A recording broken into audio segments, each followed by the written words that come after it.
jump, they see what they see on TV, the Yeah. bright lights of Hollywood. Yeah. What was the reality for you when you came out? Was it what you thought it was going to be in the first part, or was it everything that of the opposite? Well, it certainly takes a lot longer than you think it's going to take to have any traction.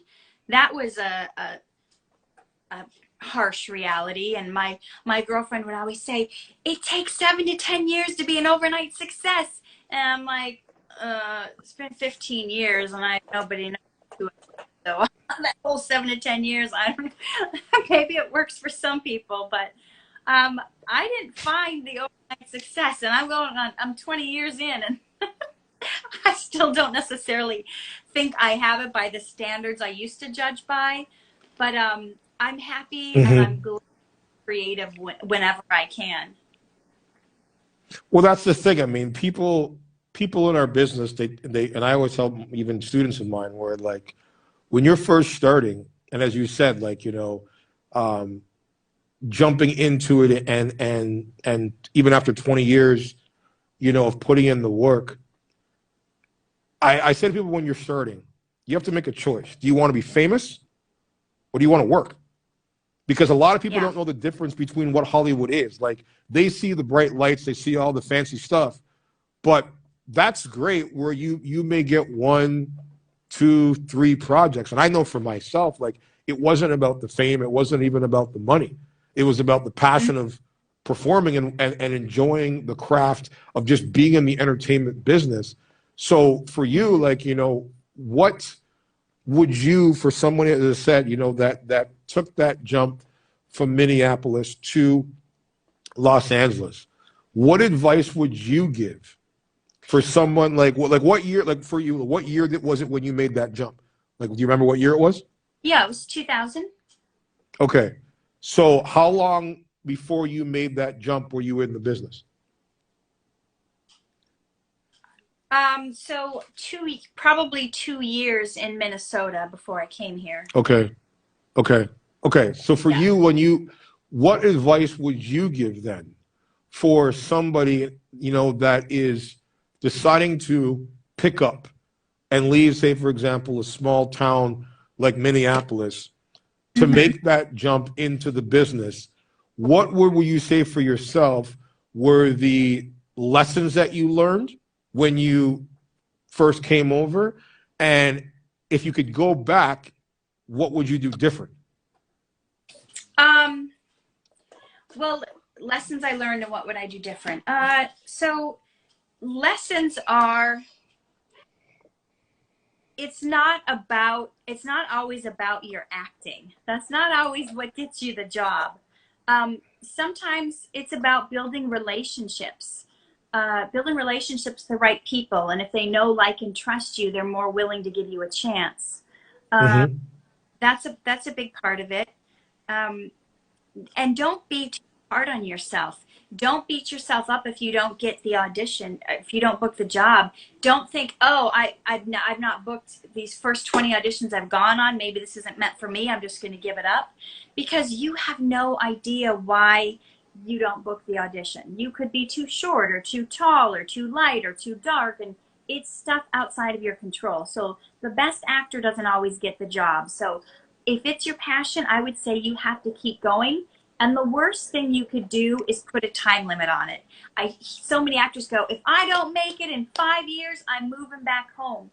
Well, then did you really want it to begin with? Because you can't put a time limit on your dreams, because you don't control over the powers that be that are going to hire you. So if you're trying to put a time limit on it, then I don't think that's really a serious dream, because if a true dream will take a lifetime, it will take your entire life, and you will be in it for life.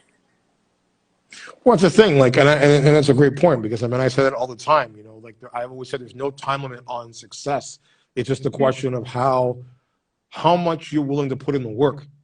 How much passion do you have to fight through the days? Because again, this is an industry where you will hear no more than any other business. And if you don't have that tough skin, I guess you would say, because, you know, obviously, you know, like, when people first get that first no. Some people it just breaks them down because they think it's personal. They think, oh my God, they don't like me. Yeah. But they don't get in the fact that number one, it has nothing to do with you. Like personally, it's just that, you know what, you may not be what they're looking for at that moment. But I always say, like if you put it all out there. And I mean, like for you, like when you had those rejections, how did you deal with the first couple times that it happened to you?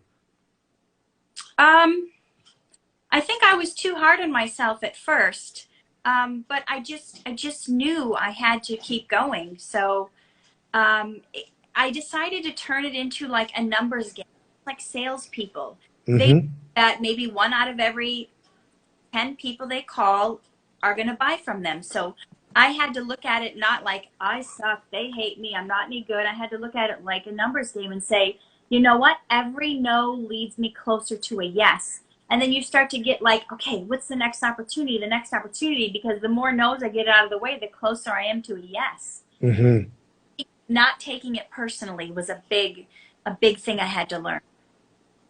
And so, like for you, like obviously, I mean, at that time when you made that jump, I know that you're a mother. Were you a mother at that time when you made that jump, or your kids came No, afterwards? no, I had my kid in while I was living in the midst of Hollywood, and I thought, this is it. My career's over. I'm done. I'm never going to work again. I just thought, oh, oh well, I might as well just, sit at home and start knitting or something. Well, that's the thing, and this is. I mean, and it's. I'm glad to have you on because normally, you know, most of the guests that we have on the show, even female wise, you know, a lot of them don't have kids. And Hmm. I've asked this question, of course, for men, where men don't have that problem per se, where, whether it's age, whether it's kids that Hmm. are going to play a factor in the business of where someone gets a job. Because I'm sure you've been in situations of castings or whatever where even for any potential job, where they're Hmm. like, oh, you have kids? Okay, well, they may have wanted you, but as soon as they hear the kids word, they're like, oh, well, you know what? She's probably not going to be available. She's Yeah. probably not going to be able to, because I know my Yep. frustration with either talent that I've managed or talent in the sense, number one, I've tried to make them understand is that as your friend, as your manager, I can be like, hey, you got kids? Cool. No problem. Hmm. But the business doesn't give a shit. The Yeah. business is relentless. The business does not care what your reasons are for not being available. Yeah. And a lot of times, for example, like people who have kids don't know how to understand that, you know what, like when they don't get that sacrifice.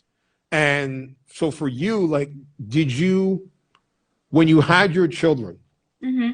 and did you ever have an issue or a situation where you didn't get a job because someone found that you did have children and didn't want to take that chance on you because they figured, hey, you're not available? And second is, Hmm.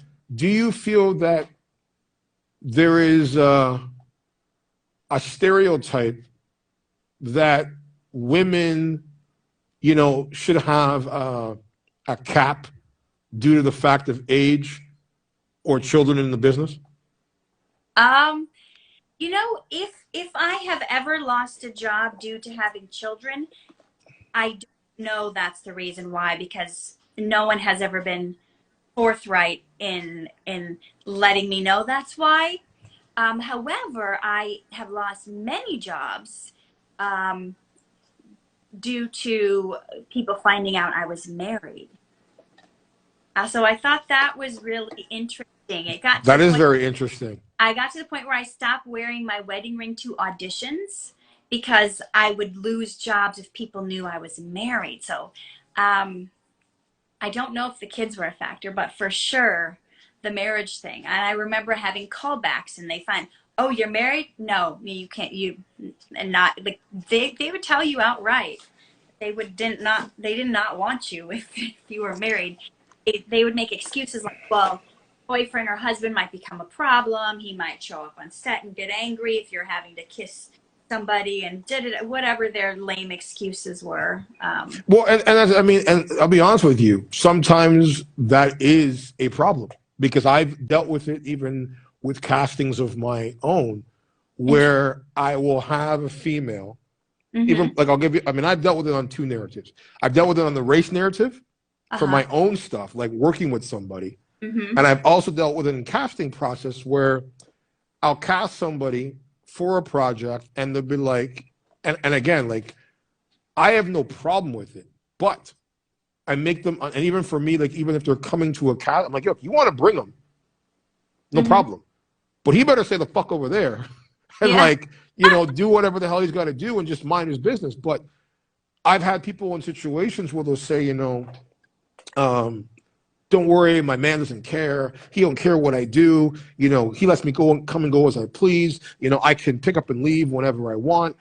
You know, it doesn't. And what I've learned in those situations is that you either deal with an actress or a model who's only worked by themselves, for one, like they're doing photo shoots by themselves, or they're doing videos by themselves. They've never had an interaction with somebody of the opposite sex to sort of role play and tell a story, or you get the fact of number one where I do deal with situations where some women are in situations where their men are so controlling that they're like, no, you're not going to that cat. You're not doing, and then I've dealt with the other narrative in the business where I'll give you an example. Like I was working on this project and it was an independent project.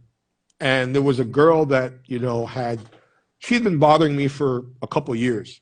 I want to get into the business. I want to get in. Kept messaging me and I don't normally write anybody back. Because I get so much nonsense but for 2 years, he just kept on messaging and I just kept seeing it in my DM. I didn't respond. And then finally I was like, you know what? I'm going to respond.